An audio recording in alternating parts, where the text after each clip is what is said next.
Okay, welcome everyone. Come have a seat or come towards the stage if you'd like to join us. This is the last event on this stage of the day, the only thing that is between you and happy hour. So stick with us. We are going to be doing a panel right now that is about open source. And my name's Emily Omier. I am a consultant. I work with open source companies on their business strategy and their product strategy, their positioning. I also organize Open Source Founders Summit, which is a conference that is focused on helping open source founders build financially successful businesses. It's actually happening next week, so that's top of mind. I'm going to let our panelists each introduce themselves, because they know themselves better than I know them, and then we're going to dive in. Okay, so I start. I'm Clémentine. I'm head of engineering at Meilisearch. There are some of my colleagues here. It's been 6 years almost I'm working at Meilisearch. I've started among the first employees, and now we are 25, so I'm happy to be here. Hi, I'm Matt Kane. I'm the framework lead at Astro, which is the open source web framework. So I lead the development of the open source projects there. And I'm Hannah. I'm a senior engineering manager at Strapi. I've been here about a year and a half, and I've spent my career just inching closer and closer to open source and communities. All right, so the first question that we're going to start out with is actually a super hard one that most people actually haven't completely solved. So I just want to know what your take is on it. How do you balance building a robust open source community with, at a minimum, paying your bills, and ideally, turning a profit, building a really successful company? In each of your roles, how do you think about this question, and what do you do? Clémentine, you want to start? Yes. When you talk about balance, the first thing I'm thinking is, I think at Meilisearch we are pretty lucky because due to our history, I think we started to do a fundraising super early, meaning our first objective was to build an open source community, an open source product, meaning we completely focused on that. And what I can say is we never had to balance, because once we created this community, it was sustainable enough to not put a lot of effort on it, still having a lot of benefits in both sense. And now we have our objective, as you said, of monetization, like making money. I can say now it's easy to do both without having this balance situation where you have to choose between one or the other. But it's only if you have the chance to do a fundraising to have first your objective of open source and then your business, I think. I don't know if it makes sense. Yeah, Hannah, did you want to add something? I think being able to explain that balance, and I think it's really important to understand that the business that's fundamentally maintaining that doesn't exist unless we can also make money. I think for us, it's a bit of a seesaw. We can lean towards being much more engaged with the community sometimes, and then we have to shift back, and our focus and our time and our capacity ends up in other places. So my team, the developer experience team as well, it's really important we hold on to that connection, because some of our most powerful feedback comes from our community. So I think, a seesaw, one that takes constant management. Matt? Yeah, I mean, at Astro, we've got it's a bit of a different balance that we have, because we have been an open source project since before there was a business there, before there was a company. And Astro is still primarily the open source project, and the people that work on the project are mostly volunteers and third-party developers. So we have within the team a small number of people who are actually employed, and then a slightly larger number who are sponsored or given a stipend by the company or by the open source collective. But the overwhelming amount of the contributors are open source public volunteers.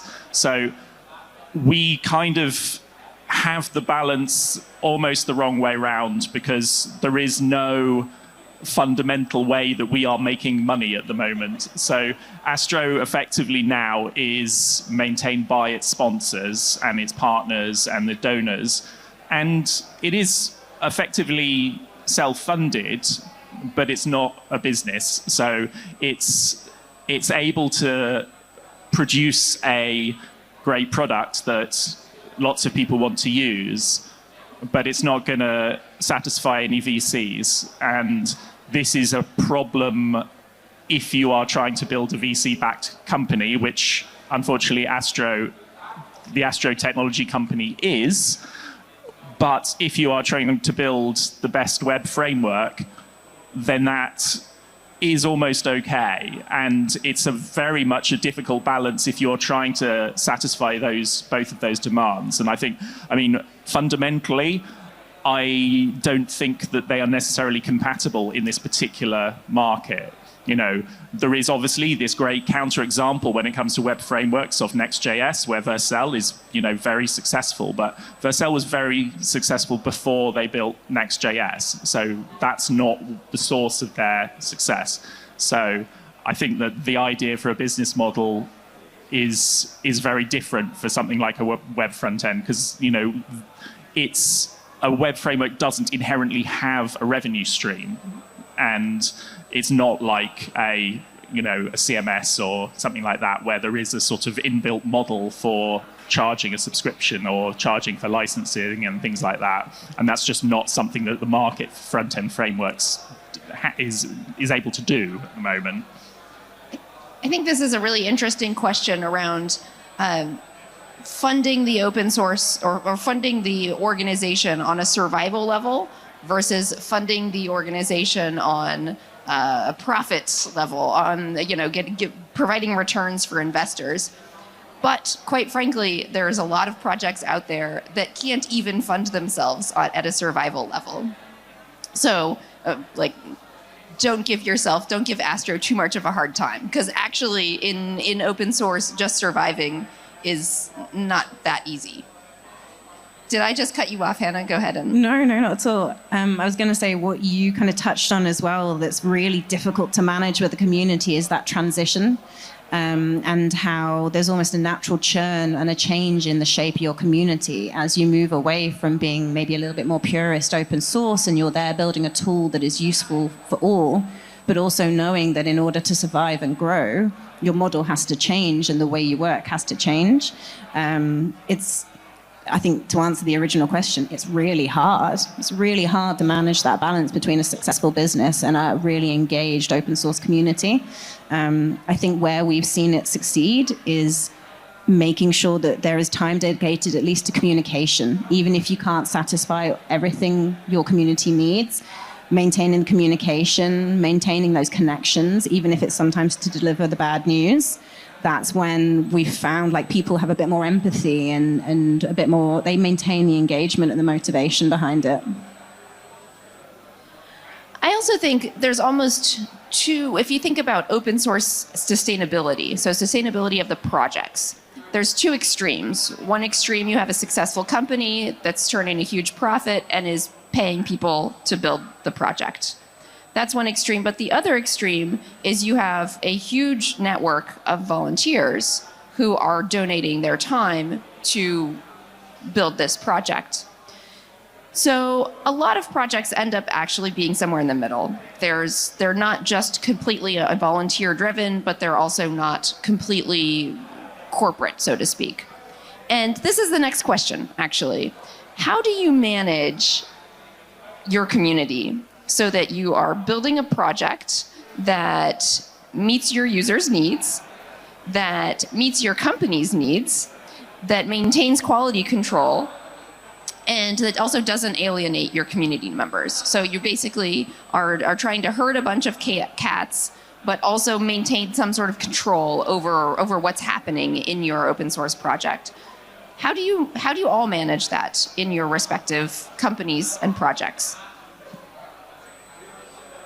I think that one thing that we found with a project like Astro, which has got a very large community of users and contributors is that you do need to use structures for these things, and you need to have guidelines for the way that decisions are going to be made, and the things like just when people are doing contributing code, having very strict rules for code review and for the quality of contributions. And it's only by being that kind of process driven that these things are able to be done in a way that is seen to be fair and is manageable for a large group of users and developers, and a very small group of people that have got the keys to this. But I mean, Astro is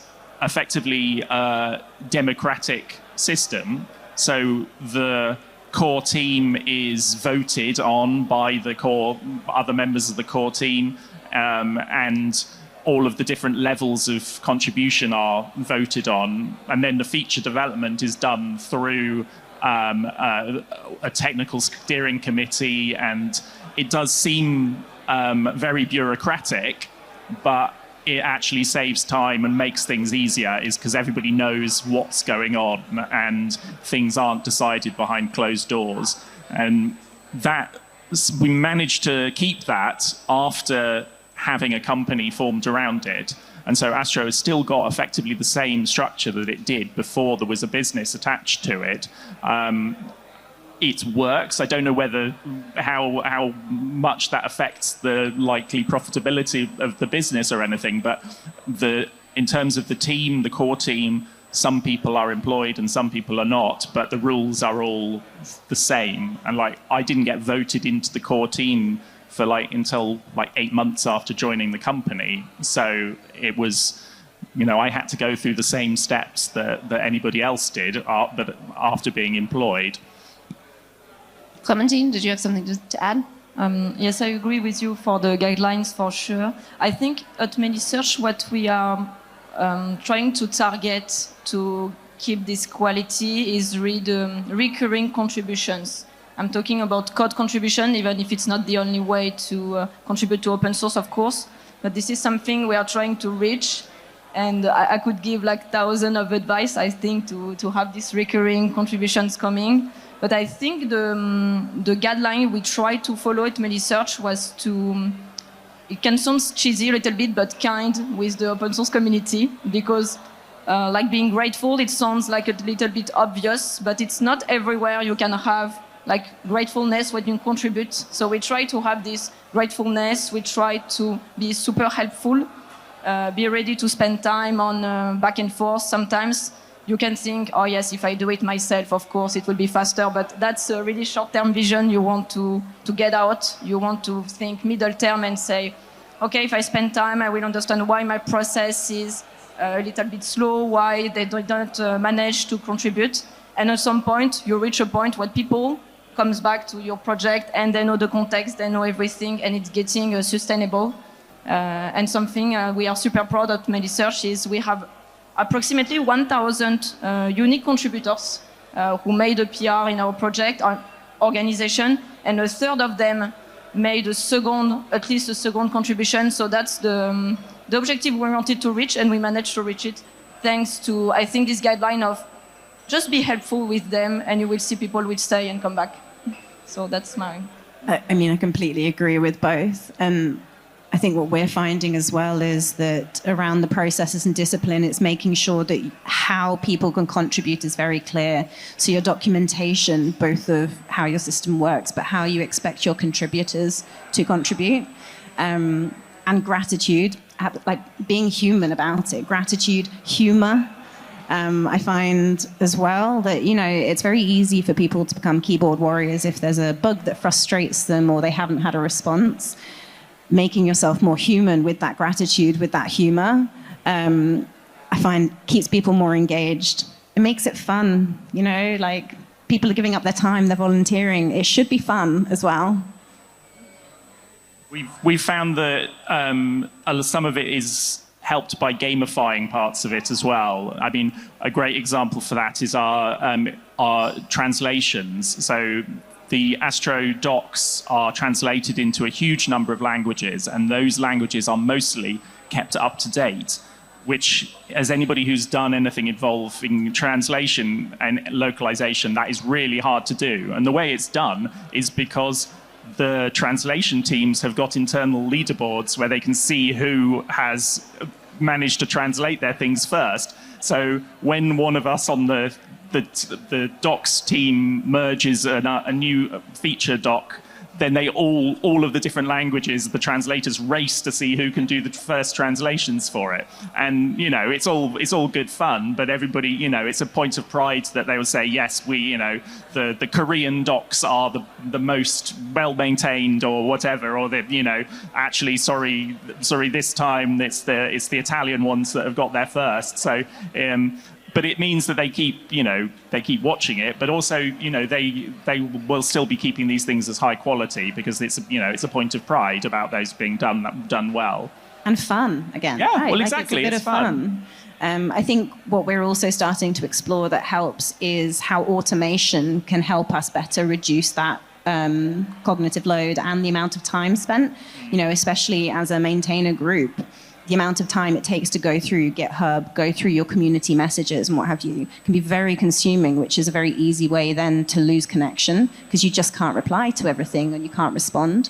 So starting to explore how many of the very powerful AI automations can assimilate more information than even our most experienced engineer can and help us, even if it's steering the maintainers in the right direction as to how they could respond or linking previously commented posts or documentation or articles, using that to maintain consistent communication and engagement, because nothing stops people engaging like hearing nothing for 6 months. So I really liked this mention of encouraging repeat contributions, because one of the things that is really challenging is that often you can have a small team that's completely overwhelmed by PRs, and it can be easier just to do all the work yourself than to get the community contributions. And also at the same time, it is true, 100 contributions from 100 people is a lot more work than 100 contributions from one person. They're completely different animals. So I was actually wondering if you could dive a little bit deeper into, other than, you know, just being grateful and things like that. Like, is there anything else that you do concretely to really make sure that people don't just make one contribution, but they become repeat community members, basically, that they become real stable cohort of contributors? It's for you. I think there are dozens of things you can do, and it comes back with the super clear guideline. I think is the best to ensure they come back if they think, okay, this project is sustainable and viable enough for me to contribute without any bad consequences. If you have, that's really like basic, but a good CI, good guidelines, clear issues, but really clear issues. It's not easy to do clear issues, and they can, okay, I will contribute.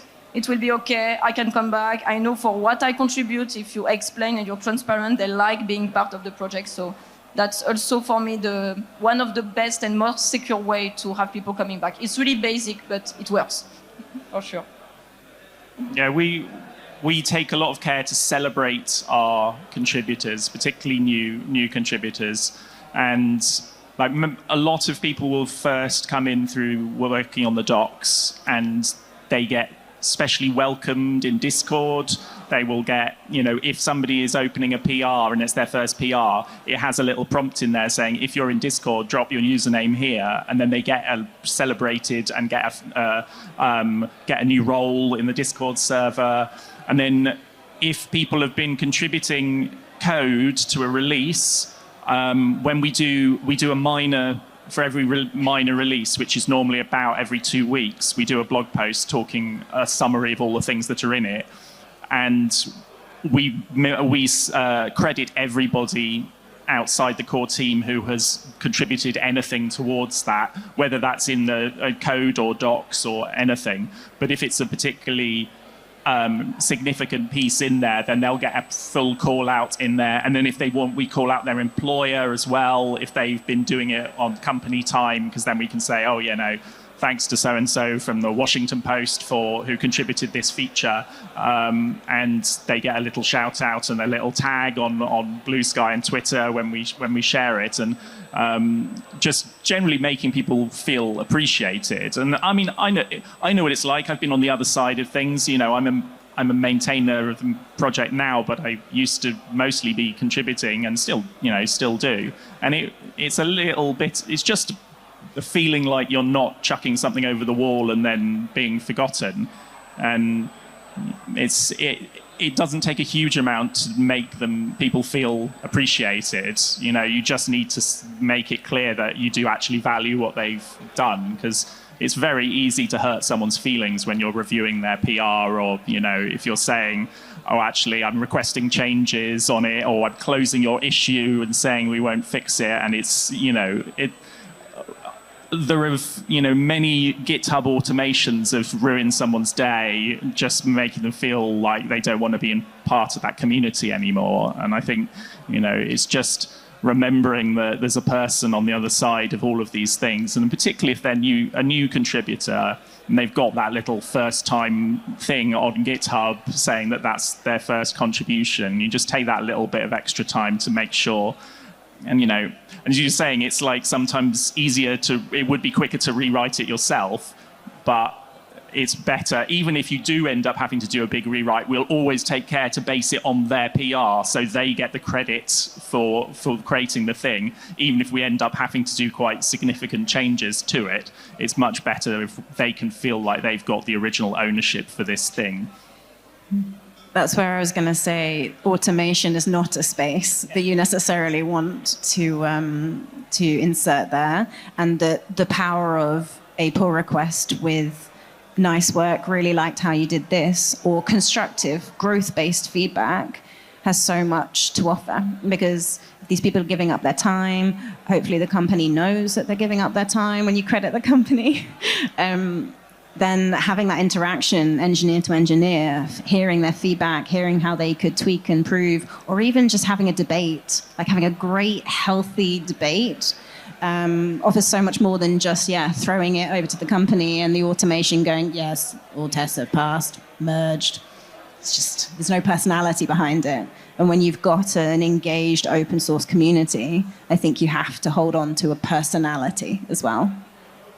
I think it's also about, as you said, to have this healthy debate with them, where you can really involve them in the discussion and create, like, they bring their expertise, you have with your vision of your product, your project, and you can get a lot from the community. Sometimes it's about daring, letting a little bit of space to the community, because they have really, really, I don't know how to say, like, really useful solution, better that you could do it alone. So for our last question, I was hoping that each of you could share the one thing, the biggest thing that you think is different about working in an open source company compared to some other software company. But pick one. Having, as I said, wound my way from big corporate down to open source, there's a lot more opinionated people in open source. Very, very strongly opinionated people. And I think this is why leaning so much more into that communication becomes so important.